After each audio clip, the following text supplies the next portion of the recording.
Gateway Legends happened this past weekend, and it was one of the 3 almost majors that happened over the past weekend.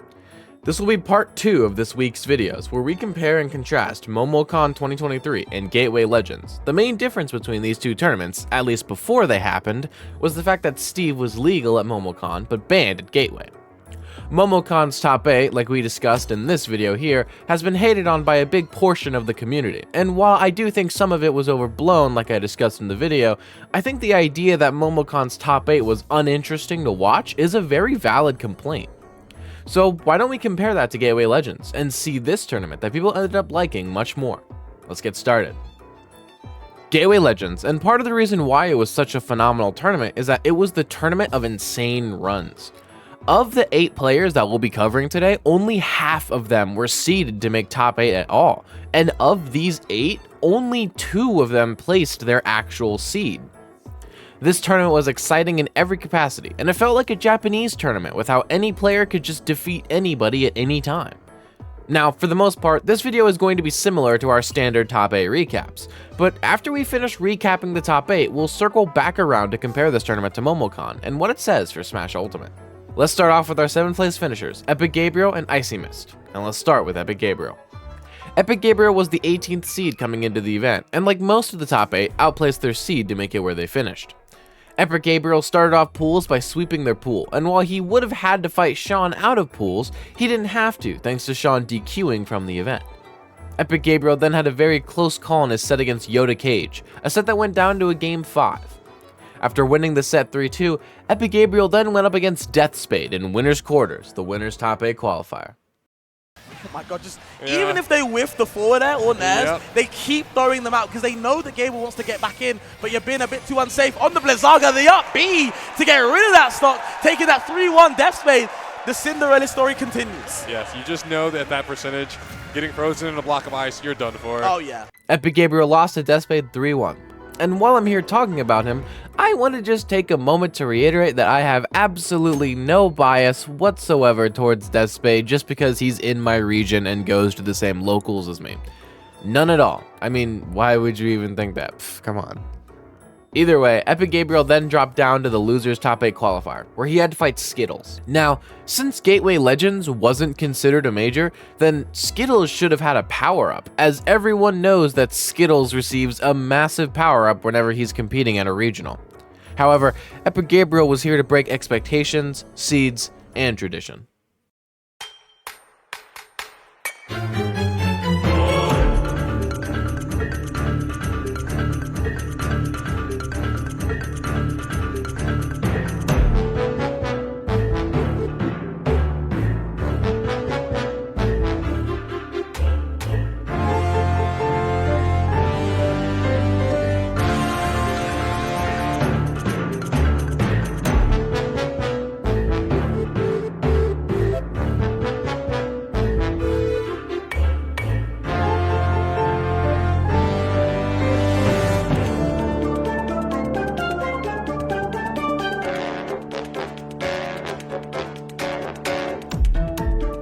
Epic Gabriel defeated Skittles in a clean 3-0, making top 8 loser's side. He then went up against Apollo Kage, who had been sent down into losers extremely early. At any other regional, like Sweet Spot 7 for example, this set could have been winners semis or something, but no. These 2 players fought for 7th. E4 right there is going to prop Gabe up, still going to be able to live it out, but here comes the up tilt, and that will be Apollo Kage getting the reverse 3-0, moving on, look at St. Louis! Is this what you wanted from Gateway Legends St. Louis? In the end, Gabriel lost to Apollo Kage in a Game 5 set, being eliminated at 7th. Epic Gabriel did excellently this weekend, and his 2 losses were incredibly respectable given how far Deathspade and AK went, and Gabe picked up a good win against Skittles in the process. Now we move on to our other 7th place finisher, Icy Mist. Icy Mist, just like Epic Gabriel, outplaced their seed this weekend, a run that started with getting 2 impressive wins back-to-back. First defeating Wilds, a young Kazuya main who's made impressive runs at regionals before, and then defeating Ice Knight, arguably the best Greninja in North America. These are incredibly impressive wins, but Icy Mist then had to go up against Base Mage in Winners Quarterfinals, a set that went down to a Game 5. She shines anyway. Can she get the Nair? affair, potentially another aerial, and Icy Mist is not going to make it back as the back air, the comeback win from Base Mage there, taking it 3-2 over Icy Mist. Icy Mist lost to Base Mage 3-2, getting sent down to losers, going up against Send. Just like Base Mage, this set against Send went down to a Game 5.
In the end, Icy Mist defeated Send in a Game 5 set. Icy Mist then went into top 8, loser's side, and went up against Beast Mode Paul, another player who was not seeded to be there. The two of them fought to see who would continue their excellent run. Okay, we saw the quick hover over the kamikaze, but once again, you cannot be playing cat and mouse with Icy Mist here. Now getting everything that he needs, my goodness! Beast Mode Paul gonna be able to go on in bracket. Icy Mist lost to Beast Mode Paul in Icy Mist's third Game 5 in a row, being eliminated 7th. Icy Mist got 3 incredibly impressive wins and almost got a 4th. Now we move on to our 5th place finishers, Base Mage and Beast Mode Paul. We were just talking about both of these players, but let's start with Beast Mode Paul. Paul had one of the best SPRs of the tournament, getting 5th as the 32nd seed with an SPR of +5. Beast Mode Paul started off the weekend by getting through pools, culminating in an impressive Game 5 win against Colorado 8, one of the best, if not the best, Inkling main in North America. Paul then went up against D3 Will and Viri, defeating both of them, notably being taken to a Game 5 by Will. Beast Mode Paul then went up in winner's quarters against Louis Money, a set that proved to not be close. Explosive flame just barely catching him. Can he get another one? No. Going low, but Louis Money is expecting that. Running out of options here, but that up air from even below the stage and even on Kalos gonna be what lets Louis Money get the 3-0 over Beast Mode Paul. Paul lost to Louis Money 3-0, being sent down to losers top 8 qualifier. Who would Paul have to fight to make top 8? Mutace. And while you may expect that Mutace would have swept Beast Mode Paul here, being the first seed of the entire event, you couldn't be more wrong.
Beast Mode Paul defeated Mutace 3-1, defeating him handedly in Game 4. This was undoubtedly the biggest and best upset of the entire tournament, and a win that cannot be overstated in its significance. The only upset rivaling it may be coming from Yoda Cage, which we'll talk about later. After defeating Icy Mist 3-2, like we discussed, Paul went up against Deathspade, a set that would not be as close as his set against Icy Mist. attack in and will be able to get the drop zone fair. We have Wing active as well. This is definitely not out of the ballpark just yet, but once again, like you said, Kimona, all Deathspade needed was one more hit. That will be Deathspade moving on in the tournament to go in loser semis against Apollo Kage. Paul lost to Deathspade 3-0, being eliminated at 5th. Paul got one of the best upset wins of the tournament and had an insane SPR as well. This could be one of Paul's best runs and definitely one of the best stories of the tournament. Now we're moving on to our other 5th place finisher, Base Mage. Base Mage is our first of the 4 players who were actually seeded to make top 8, being the 4th seed and placing 5th. Base Mage started the weekend by sweeping his pool before getting a streak of very impressive wins. He defeated Comet, one of the best NA Foxes, and then Skittles, a matchup that just sounds hell for Jigglypuff, and then Icy Mist in quarterfinals to make winners top 8. This is an incredible streak of 3 wins, but now Base Mage had to move on and fight Louis Money in winners semifinals. All he really needs is this confirmed. The Nair up tilt will seal it 3-0 for Louis Money, going on to winners finals over Base Mage. In the end, Base Mage lost to Louis Money 3-0, being sent down to losers to fight Apollo Kage. We're back on stage, 1 stock apiece, and Puff has clutch factor. Ooh, this is where Base Mage has been thriving, though. Great air dodge through the forward air. Look at this, no roll neutral tech. It does not matter. There's the up tilt. There is Apollo Kage moving on. Base Mage lost to Apollo Kage 3-1, being eliminated at 5th. Base Mage did great this weekend with his winners bracket streak of wins, and while he did technically underplace his seed, getting 5th as the 4th seed is good when you consider players like Mutace, Send, and Goblin all got eliminated before top 8 as top 8 seeds. Now we move on to our 4th place finisher, the absolute GOAT, the myth, the legend, Deathspade. Not biased at all, by the way. Nope, not at all. Deathspade came into the event as the 23rd seed and made waves this weekend, starting off by sweeping pools, unfortunately having to beat Kyoto Hawk in a Kansas City friendly fire incident to make it out of pools. Out of pools, Deathspade got an impressive 3-0 win over Icona before going up against Send. This set would be close, and it would not only rock the players, the spectators, the venue, but the entire world of Smash Bros. Ultimate.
At this percent, it's all on the line. Both players at kill percent notch. It all comes down to this. It all comes down to this. And Send, oh my gosh, he has him in the ice, and an up B is gonna seal it, and a pop-off! And he is, I'm just gonna say it, he could not believe himself. That Jor is on the floor, and he's crying.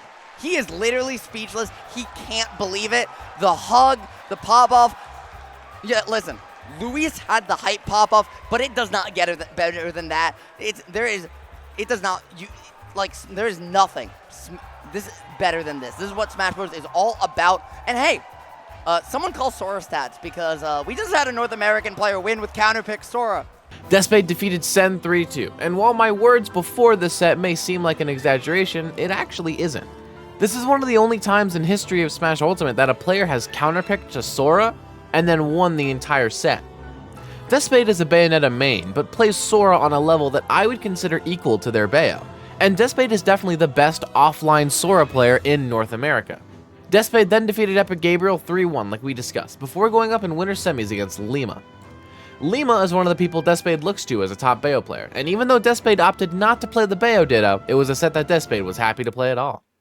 take it to winners finals unless Deathspade can get something big started, but he needs to do it now. Yeah, absolutely. I mean, already, even on the final stock here, Deathspade not even touching the ground Down just yet, and will be able to style the witch time into the down air. Lima, what an explosive 3-0. Deathspade lost to Lima 3-0, being dropped down to losers quarters where he defeated Beast Mode Paul like we discussed. Deathspade then went up in losers semis against Apollo Kage. Yeah, or just mashing buttons there, trying to figure something out here. Speaking of buttons, following through the grenade, going to close it out. Oh, that was really bad trajectory there. Bayo gonna have a hard time getting through, and down goes Deathspade. Wow, the fear factor of the Nikita, just buzzing around there, making airplane noises. Unfortunately, Deathspade lost to Apollo Kage 3-0, being eliminated at 4th. Deathspade went on an insane upset run, losing only to top-ranked players and making a run that everyone from Kansas City knew they were capable of. Now we move on to our 3rd place finisher, Lima, who we were just talking about. Lima is the second of the 4 top 8 finishers that were actually seeded to make it there, and is one of the 2 players who met their exact seed, placing 3rd as the 3rd seed. Lima started off the weekend by sweeping pools without dropping a game before, like most of our top 8 finishers, going on an impressive streak in winners. Lima had 2 Game 5s in a row against Beast and then got doorstop, before going up against Goblin in winners quarterfinals.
Lima would defeat Goblin 3-1, moving on to winners semifinals, where they defeated Deathspade like we discussed. This put Lima in winners finals, where they had to go up against Louis Money. Here, but this grab and now an F smash. Are we actually going to see another F smash take it out here? Going out for the back here, trying to close this one away. Luis looking to end it right there, saying, I don't want this game to go on any longer than it has to. But it might not be going on much longer as that up air connects. Yes, sniffing out the downward ABK from disadvantage. That is going to outrange it with ease. Luis moves on to the winner's side of Grand Finals. NorCal looking great today. In the end, Lima lost to Louis Money in a very close Game 5 set. But it wasn't the end for Game 5s for Lima, as Lima then went up against Apollo Kage in losers finals, a set that would also go to Game 5. Hold on, when is that gonna land? Got through both, unbelievable, that definitely would have hit. Now again, the down smash, more traps trying to hold on to it. They will wait through it. No. This is big. Is it gonna end like this? No, another grenade comes out. And it's not going to end like that either. The bat within coming in just in time. Footstool down air though. Hold on. The chase to the top of the screen. And AK calls it out. The preemptive back air just enough to tap Lima off the top blast zone. Apollo Kage has made it from round 1 losers to grand finals. Lima lost to Apollo Kage 3-2, being eliminated at 3rd. Lima went on a good run, and the 2 sets that he lost were extremely close, both being Game 5s that Lima had the potential to win. Now we have our final 2 finishers, Apollo Kage and Louis Money. Both of these players are our last 2 that were seeded to make top 8, but Louis Money was the 8th seed and Apollo Kage was the 2nd. Let's start with Louis Money. Louis Money, who won doubles at Gateway Legends with his doubles teammate Send, started the weekend by sweeping his pool and the first set of top 64 without dropping a game. Louis Money then went up against Pibna, a set that went down to a close Game 5. Peanut cooking, throwing everything at him. The Louis nerves. Money safely gets his space back, and a Oh, big no. explosive flame's gonna catch him sleeping, and he pops off! In the end, Louis Money defeated Peanut in Game 5, and then proceeded to make top 8 by defeating Beast Mode Paul, before defeating Base Mage and Lima like we discussed, with only Lima taking him to a Game 5 of these 3 sets. Apollo Kage, on the other hand, was the losers bracket demon of this tournament. But how was a player like AK put into losers so early? Well, AK started off the weekend well, sweeping pools without dropping a game. But it was then that AK had to fight Yoda Cage, one of the best Bowser Juniors in NA, but someone who hasn't competed in a tournament this large very recently. On the surface, no one expected much from this set. Yeah, it's hard to know when it's okay to let go. Feel in that situation, it gets the back air, and that's going to do it. Still didn't lose his second stock. Yoda Cage taking out Apollo Kage, the number 2 seed, in a 3-2 upset. In the end though, Yoda Cage pulled off one of the great upsets of the tournament, defeating Apollo Kage in a Game 5. This upset is only matched by Beast Mode Paul's win over Mutace in terms of amazing upsets from this tournament. Apollo Kage was now in losers, starting his run with a scarily close Game 5 set win over Vidrocker. AK then went on to sweep the losers bracket, first defeating Chumples, the best player who ever has lived of all time ever, just like we discussed in this video dedicated to him here, a video that is definitely not an April Fool's video. AK then continued their losers run after this amazing win by defeating Viri 3-0, Peanut 3-2, and Goblin 3-1 in order to make top 8 losers side. Now in top 8, AK swept the losers bracket, and many of the players we've talked about, defeating Epic Gabriel 3-2, Base Mage 3-1, Deathspade 3-0, and finally Lima 3-2 to make it into Grand Finals against Louis Money. This set of Grand Finals was a roller coaster of emotion, and instead of explaining why don't I just show you?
Apollo Kage swept Louis Money in Grands 3-1, but then Louis Money showed off an amazing adaptation, pulling a reversal and defeating Apollo Kage 3-0 in the Grands reset. Louis Money was the 8th seed, and is a player that a lot of Smash spectators have discounted recently, with him not receiving too many good placements at majors in the past few months. However, today, Louis Money brought the heat and won Gateway Legends 2023, hopefully the first of a come-up period for Louis Money. Now that we've covered the top 8, why was this tournament so loved in comparison to MomoCon 2023? Well, let's start with the obvious. The top 8 character pool of MomoCon 2023 had 2 Sonics, a Steve, and a Rob player. These characters are hated by a large part of Ultimate's community, but for one of these characters at least, Steve, Gateway Legends didn't have to worry about them, as Steve was banned. Sonic, while legal at Gateway, simply didn't make top 8 at this tournament. However, there are plenty of characters in this top 8 that people don't like as well. Rob, Samus, Jigglypuff, Hero/Sephiroth, and even Bayonetta are all characters that are hated by at least some of Ultimate's community. So why was this tournament so well received? I imagine it's because of the upset factor and insane runs that these top 8 finishers went on. This tournament had upsets like crazy, with only 4 top 8 finishers being seeded to make it there, those being Base Mage, Lima, Apollo Kage, and Louis Money. And only 2 of those players met their exact seed, Lima and Apollo Kage. Base Mage was upset and underplaced their seed, while Louis Money went sicko mode and outplaced their seed by a good amount. The rest of these top 8s were seen as local heroes, especially Beast Mode Paul and Deathspade, having massive fan bases from their local scenes rooting for them the entire time. It also helps that Rob and Samus, the 2 more hated characters in this top 8, got 7th and didn't go much further. The rest of these characters have their fan bases and are nowhere near widely hated as the likes of Steve and Sonic, when you consider that Jigglypuff, Hero, and Sephiroth are all considered to be not that good as some of these other characters. The fact that they made such good upsets and placed so well is seen as impressive. Now, am I saying that Wrath, DD, and Sonics weren't impressive? Not at all. They're very talented players, but the public perception of those characters' potential versus the potential of characters like Hero and Puff lead the public being way more impressed at Gateway Legends, since those characters aren't top 5 characters in the game. So, should Steve be banned? It's a question that is very controversial, but when this question is asked, we all tend to think about the question from a competitor's perspective, talking about PMLG or the Steve matchup and things like that. But when we look at this question from a spectator's perspective, it seems clear as day when comparing these 2 tournaments that people enjoy watching a top 8 like Gateway Legends far more than they like watching a top 8 like Momocon's. Don't get me wrong, a character being fun or lame to watch is not a valid reason for why a character should be banned or legal. But the fact of the matter is that Steve has already been banned by a large part of the United States. And the question right now isn't should Steve be banned, but more accurately it's should everyone else follow suit. And when considering that, these 2 tournaments prove to be a good example of which type of tournament brings more positivity and audience reception, which TOs for majors all across the United States will be thinking about next time they decide if they want to ban Steve or not.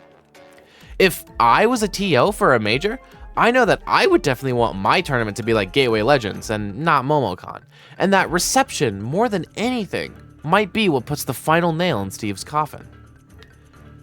All I'll end this video with is that, like it or not, the Steve issue is out of our hands. Like I talked about at this video here, the Steve issue is not up to us anymore. It's been a long time since it was left in the hands of Twitter users and HBox calling Rockman on Discord to talk about PMLG. No. The Steve issue is now, and has been for a while, in the hands of TOs, and it is solely up to them whether or not majors ban Steve. While we can state our opinions in hopes of swaying TOs, at the end of the day, these tournaments have to try and make a profit through attendees and sponsors. And when they're considering whether or not to ban Steve, they're going to look at Momocon and Gateway Legends as a prime example as why they're going to ban Steve. This weekend, Crown the Third is happening, the next major after Battle of BC5. This event is going to be incredibly stacked, and I'll be covering the top 8 on Tuesday. On Thursday, I might finally cover Honeypot 5, or maybe go over Combo Breaker 2023, or do something different altogether. Let me know which. Until then, I've been Mr. Mice, and thank you all so much for watching.